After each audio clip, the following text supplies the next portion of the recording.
Iran व इस्रायलच्या युद्धामुळे घरगुती वापराच्या व व्यावसायिक वापराच्या सिलेंडरचा मोठा तुटवडा झाल्याची माहिती आहे.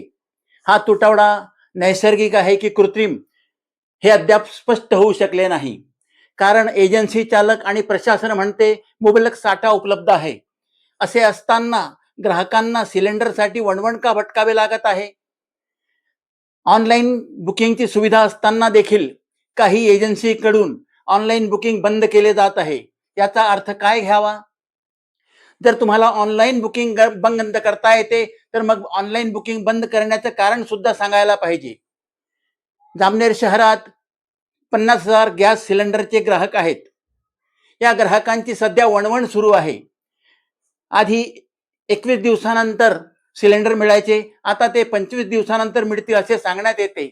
मात्र बुकिंग करून देखील सिलेंडर मिळत नाही. तुमचा सिलेंडर बुक झाल्यानंतर 25 दिवसानंतर 26व्या दिवशी तुमच्याकडे सिलेंडर घरपोच आले पाहिजे. मात्र आजची परिस्थिती अशी आहे की 30 दिवस उलटूनही तुमच्याकडे सिलेंडर येत नाही.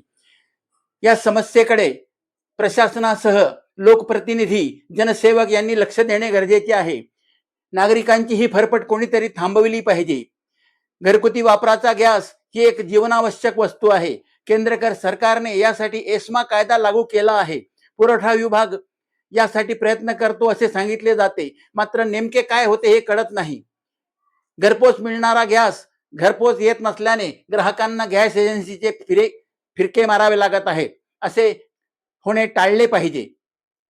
येत्या काही दिवसात जर परिस्थिती सुधारली नाही तर जनप्रक्षोभ होण्यास वेळ लागणार नाही.